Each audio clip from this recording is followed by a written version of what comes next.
And again, I'm going to bracket this. Bracketing, and dynamic range.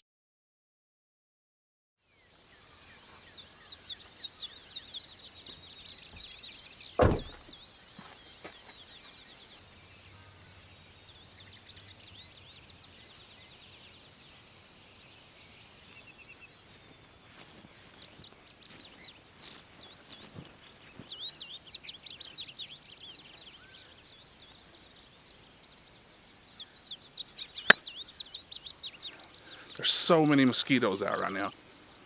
Oh, you know what I did over the weekend? I watched Hamilton. The Broadway production that's on Disney Plus is really, really good. It's really good. Brandon, you should watch it. For real, you should watch it. I have a friend who refuses to watch it. He says it's been hyped too much. I guess that means he's going to go in with really high expectations and he's not going to like it. But you should really watch it. It's really good. The actresses that play Eliza and Angelica are fantastic. The guy that plays George Washington, the guy that plays Thomas Jefferson, they're both fantastic. The whole thing, it's really good. It's really good. And we're getting really sidetracked. So let's talk about exposure bracketing. So this morning we got up really early to come and capture sunset here in Knott County, Kentucky again, because I wanted to kind of go over exposure bracketing again. Exposure bracketing, just to recap, is taking a series of photos at different exposures and then going in software after the fact and blending them together to make one composite image, a high dynamic range image. So sunrise is about 6:15 and that's in about 7 minutes. It's going to be coming over the eastern sky right over here, which I don't know why I'm pointing at it, you can't tell. Anyway, it's going to be coming up over there. We've got this scene set up with, it's a bit of a layered scene with some woodlands, a line of trees behind it. It dips down, there's another line after that. So it's a nice layered image. I'm hoping these clouds here in the foreground are going to catch up with a little bit of color. So I'm shooting on a Canon 5D Mark IV, and in order to set it up for bracketing, I'm going to set it up to shoot 7 images. Just hit the Q button, tap the meter, it's already set up. 7 images. I usually put about 3 stops over, 3 stops under. It gives me a pretty wide latitude to pick the images that I'm going to need to make the final shot. And just make sure that your shutter is on a 2-second timer. Alright, settings wise on the zeroed out meter, I'm at 6 seconds, F10, ISO 100. Let's take the shot.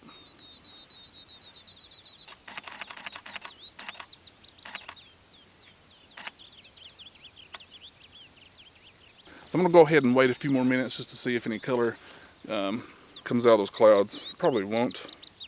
We're 4 minutes away from sunrise. But seriously, Brandon, watch Hamilton.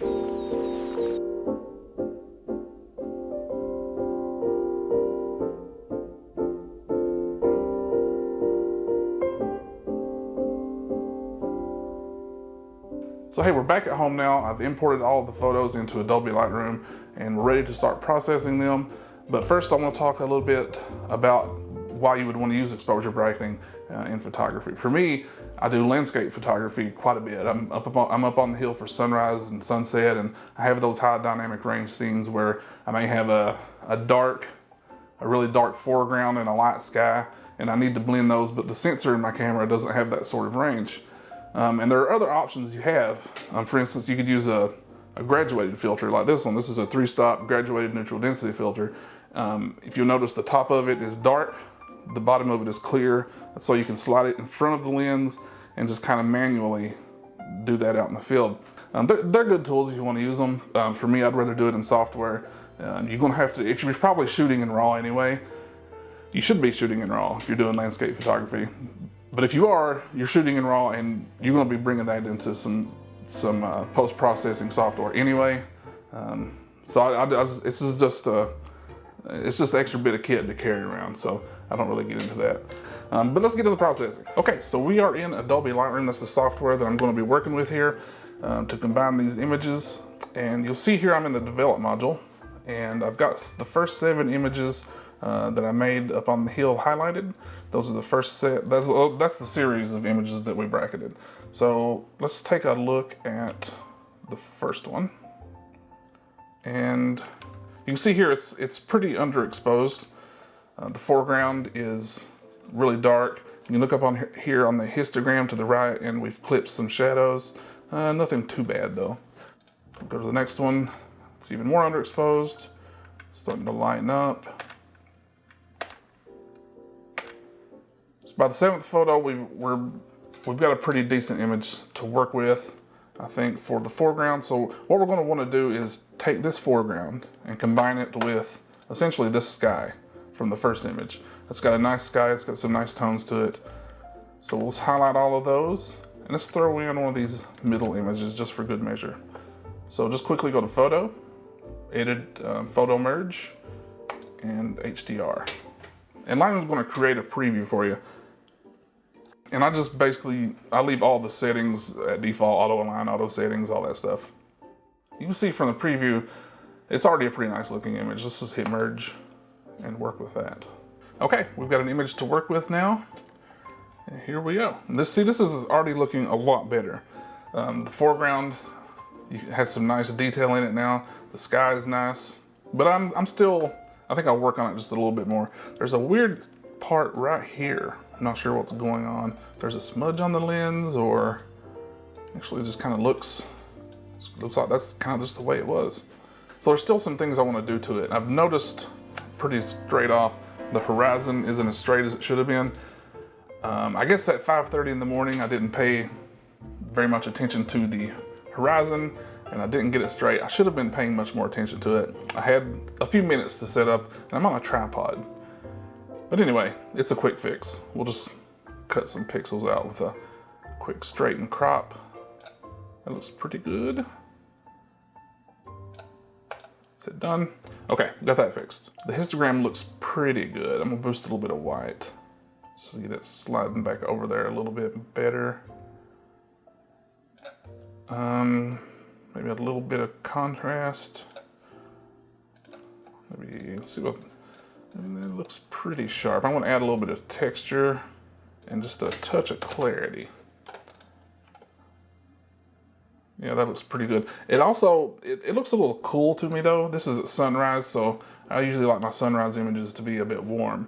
So I'm gonna take the temperature up to about 5200 toward yellow. And that looks pretty good. Slide over just a little bit, yeah. Yeah, so 5684 looks good. Let's just bump it down to 5600. This is a nice round number.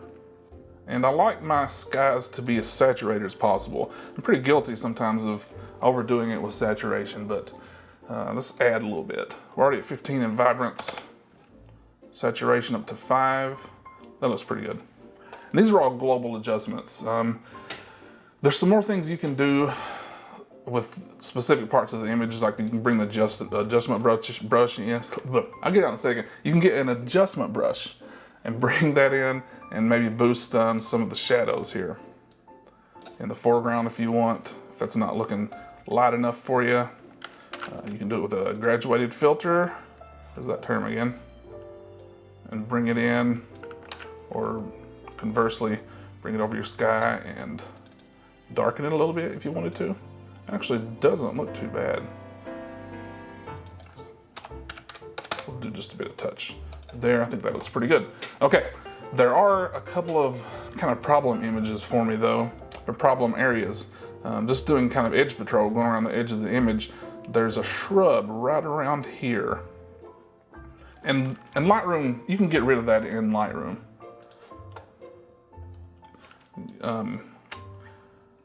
Just bring the spot removal tool over, and voila, it's done. Let's see what it looks like. But you can see what it's done is it's cloned this area and put it down here to cover that up. I don't like that a whole lot. Lightroom's spot removal tool, it's okay for just small spots, but if you want to do larger images or larger parts of the image, it's not that great. But there is also this area right here. I'm going to take that adjustment brush, make it a little bit smaller, and a little greener, and a little darker. Bring the exposure down just a little bit. Close in a little bit on it. Yeah, I think I'm pretty much okay with that now. But this area right here is causing some consternation for me. I keep looking at it, my eye keeps getting drawn to it. It extremely out of place. It's a different color green, different shade of green than everything else. So let's get rid of that in Photoshop. So go to Photo, Edit In, and Edit in Photoshop. And that's gonna bring it up. In Photoshop, it'll take a second to open. So we'll speed up through this. Okay, we're open in Photoshop now. And not sure what's going on here. Looks like there's a little artifact from the crop we did earlier. The first thing I'm gonna do is hit Control J on a PC, which is what I'm on. That's going to copy the layer so we don't do anything to the base layer. All right, I'm gonna hit L, it's the shortcut for your lasso tool. And we are going to trace around it. Just kind of roughly, it doesn't need to be perfect. Photoshop's going to do its magic here in just a second. All right, got that selected. You see there's an active selection of marching ants here. And I have just an action up here for content aware fill. Otherwise you just go to edit, fill, make sure content aware is selected and just hit OK. Okay, that's still not perfect, but it is better. There's a reason, there's a weird little area right here. We'll fix that up too, this other little bit. All right, that looks a lot better. I'm gonna hit J and bring up the healing brush. Just heal up this little area right here.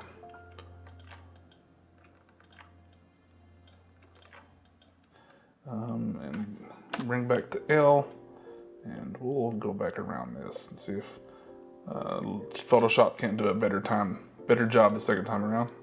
Yeah, that's better. And I do like the content aware fill tool here in Photoshop. Capabilities are pretty nice. Let's go back to the healing brush on this. Heal that out just to make it look a little better. What's going on with that?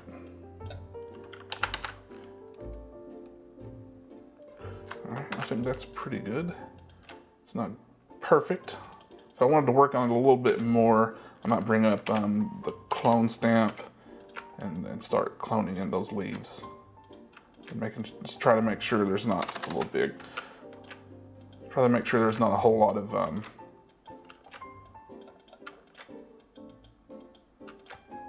repetition in what I'm cloning.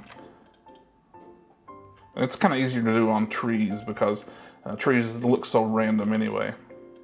But you definitely don't want to make a pattern on it and just make it obvious. So I know it's here. It looks pretty obvious to me. I think if you're just looking at it and you don't know kind of what happened, that's going to hide it pretty good. So let's just hit Control S to save it, and then hop back into Lightroom, and that's going to bring up that saved image that we just worked on out of Photoshop.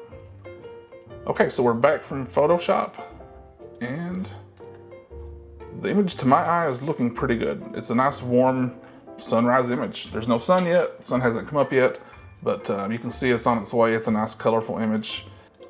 So I'm going to export, go to File, Export. I always put it in a subfolder in the same folder as the original.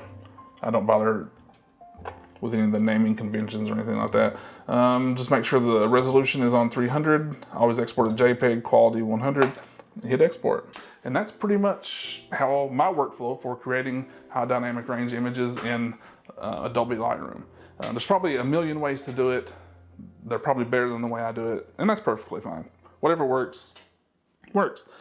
This has created a good image for me, and I'm pretty fine with it. I did take some more images there, and I'm gonna go ahead and go through those now. And if any of them worked out, and I think maybe at least a couple of them will, I'll throw them up on the screen. But I really appreciate you taking some time out of your day, watching this video. If you made it this far, you're a champ. Thanks. I hope you stick around for the next one.